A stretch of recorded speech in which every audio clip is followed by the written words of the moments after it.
Good morning. ये present infinite tense में yes और यस का प्रयोग कहाँ करते हैं?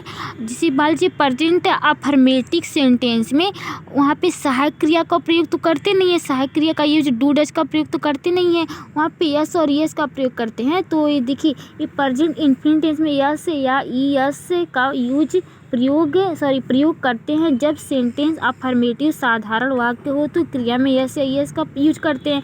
जैसे देखिए अब कहाँ पे करते हैं, तो जिस क्रिया यानी जिस वर्ब के लास्ट में C H S H O double X miss यानी यक्स अगर ये मतलब लास्ट में अगर ये C H double S O double S और यक्स अगर लास्ट क्रिया के मतलब वर्ब के लास्ट में आए तो वहाँ पे ई एस का प्रयोग करते हैं। अब देखिए जैसे वाच में देखना हो गया तो वाचेस ये इसका प्रयोग की मतलब यहाँ पे किए हैं, और कैच मिस पकड़ना हो गया तो कैचेस यहाँ पे ई एस का प्रयोग किए हैं। सी एच यहाँ पे है तो सी एच के बाद ई एस का प्रयोग किए हैं।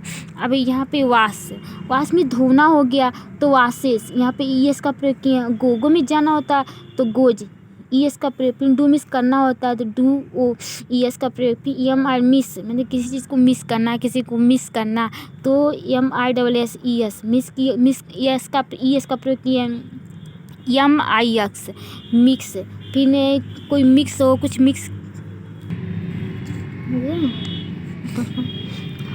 तो यहाँ पे एम आई एक्स मिक्स है, एम आई एक्स ई एस लास्ट में एक्स है तो यस का प्रयोग किए हैं। एफ आई एक्स है फिक्स है, कुछ फिक्स हो कुछ मतलब फिक्स हो एकदम फिक्स हो, हाँ करना वो खाना वो मतलब वो होना फिक्स हो तो एफ आई एक्स है, F I x E S का प्रयोग किए। अब यहाँ पे वाक्य के अकॉर्डिंग मैं मतलब बता रही हूँ, वाक्य सेंटेंस के अकॉर्डिंग मैं बताऊँगी तो अच्छी तरीके से इम्प्रूव हो जाएगी।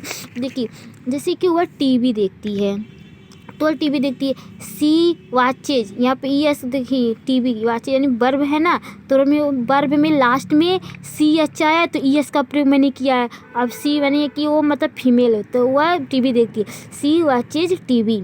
अब मतलब रीना कॉलेज जाती है तो रीना गोज, अब जी ओ आया ना तो ई एस, रीना कॉलेज जाती है तो रीना गोज टू कॉलेज, वह बुक पर। अब यहाँ पे देखिए सॉरी रीना कॉलेज जाती है तो रीना गोज टू, अब टू का प्रयोग करते हैं मतलब उसी के थ्रू वो अपने थ्रू क्या हो तो थ्रू, जहाँ थ्रू का बात हो जहाँ उसके मतलब उसी के अकॉर्डिंग की बात हो तो रीना कॉलेज जाती है तो रीना गोज टू कॉलेज, यहाँ पे टू का प्रयोग करते हैं। वह बुक पढ़ता है तो ही रीड्स बुक यानी वह बुक पढ़ता है, ही रीड्स। अब यहाँ पे देखिए लास्ट में ये सारा लेटर नहीं आया हुआ है, ना सी एच है ना एस एच है ना ओ है ना डबल एस ना यक्स है, तो यहाँ पे क्या लगाएंगे अगर मतलब ये सारा लेटर नहीं आया लास्ट में वर्ब के लास्ट में तो वहाँ पे यस का केवल यस का ही यूज करेंगे। देखिए वह बुक पढ़ता है तो ही रीड्स बुक, मैं उसे अंग्रेजी पढ़ाती हूँ तो यहाँ पे देखिए सी एच आया है ना तो आई टीचेज हेयर इंग्लिश। अब देखिए